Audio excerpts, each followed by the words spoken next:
Bonjour tout le monde et bienvenue dans Made in France, l'émission qui parle de BD et de manga français. Aujourd'hui, on parle du tome 2 de l'équipe Z. Si vous voulez des informations sur le tome 1, j'ai fait une vidéo dessus dans un autre Made in France. Il va y avoir le petit onglet qui va apparaître dans quelques instants, vous pourrez cliquer dessus. Sinon, ceux qui ont déjà vu la vidéo sur le tome 1, eh bien on va en parler tout de suite parce que c'est du très bon.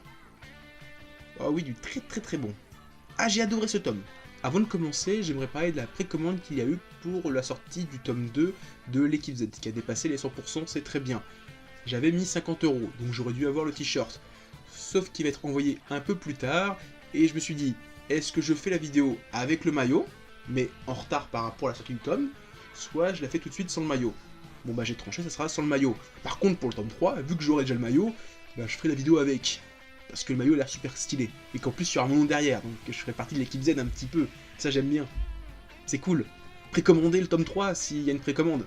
Parce que c'est trop bien, l'équipe Z c'est mon équipe. Alors ce tome 3, qu'est-ce que j'en ai pensé? Eh bien c'est une bombe. C'est super bien. C'est dans la même lignée que le tome 1, c'est même meilleur. Plein de raisons que je vais évoquer plus tard.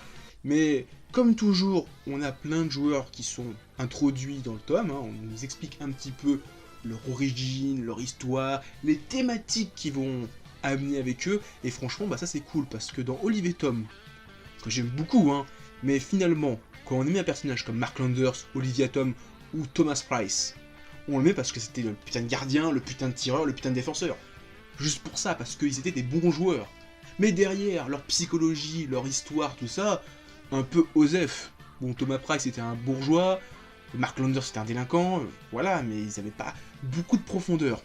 Alors que dans l'équipe Z, putain, qu'est-ce qu'ils ont comme profondeur? Enfin, c'est pas non plus des profondeurs abyssales, mais en tout cas, bah, je trouve que les personnages sont hyper attachants. Et je m'intéresse un peu plus à un personnage parce qu'il a une histoire intéressante, plus que parce que c'est un bon joueur. Par exemple, dans ce deuxième tome, on nous introduit deux nouveaux personnages de l'équipe Z. Germinal, qui a une histoire très intéressante, et Charlie, que j'ai kiffé. Ah franchement, j'ai kiffé ce personnage-là. Et quand je l'ai vu pour la première fois dans le tome, j'ai dit « Oh là là, qu'est-ce que c'est que ça ?» Et après, il s'est un petit peu déridé, il a fait quelques blagues. Putain, qu'est-ce que je l'ai kiffé. Donc Charles-Henri, ou Charlie, c'est un gothique qui vit dans une cité. Donc sa passion, son look sont très mal vus. Genre il est insulté de démons, ou de chétanes, il est insulté de vampires, on le traite de PD, voilà, il est très mal vu. Même son frère le rejette, et la seule personne qui l'aime un petit peu c'est sa mère, donc le mec il vit très mal cette passion, cette façon de vivre. Au début j'ai eu un petit peu peur, je me dis oh là est-ce qu'ils vont pas être dans la facilité avec ce personnage là? Finalement il est génial.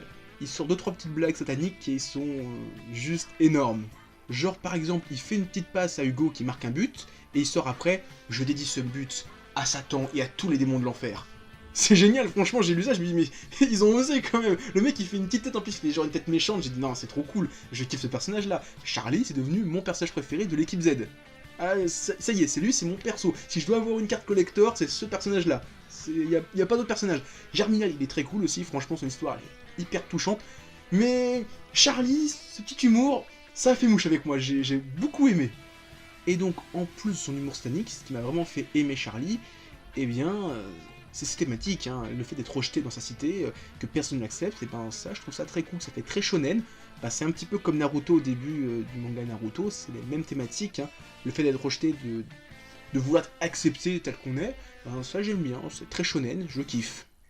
Et oui, dans l'équipe Z, plus que le côté footeux, c'est le côté social que j'aime beaucoup, les personnages sont très intéressants, très attachants, et bah, je suis plus le manga pour eux que pour le foot, c'est dire. Et en parlant de foot, eh bien dans ce tome, on a enfin un match de foot, enfin des matchs de foot. On a un petit match à 7 contre 7 sur un demi-terrain, et on a ensuite un petit match un peu bizarre avec plusieurs équipes, avec des petites cages, et sans gardien, et ben ça fait le taf. Maintenant j'ai hâte de voir un match de 90 minutes entre l'équipe A et l'équipe Z. De toute façon, mon équipe c'est l'équipe Z, donc je les soutiens, quoi qu'il arrive. Et l'équipe Z, parlons-en, à la fin de ce deuxième tome, on a enfin l'équipe au grand complet. Les 15 joueurs ont été sélectionnés. Et avec le début du tome, la première épreuve qu'ils ont eue, je me suis douté de la façon dont le coach allait faire son équipe. Dans le premier tome, on avait beaucoup d'épreuves physique. Il voulait éliminer un petit peu les plus faibles physiquement.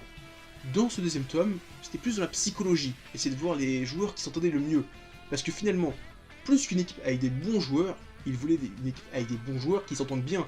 Alors des gens qui jouent perso, ben c'est pas cool. Là, il a 15 joueurs qui sont bons physiquement, qui sont bons individuellement parce qu'ils sont très forts physiquement, mais en plus qui sont bien soudés parce que tout au long de ce tome 2, ben il a pu éliminer les TPMG, ceux qui pensent qu'à leur gueule. Et ben voilà, ça c'est cool. Et ça revient encore avec le côté social, finalement c'est la psychologie qui l'a emporté sur le physique. Ah, y a pas que de la ciboulette là-dedans. Hein. Et sur ce, c'est tout ce que je vais dire dans ce Made in France. A la prochaine tout le monde, continuez à lire des mangas, à regarder des animas, et surtout à regarder des trucs français, parce que c'est très bien. Allez, ciao tout le monde.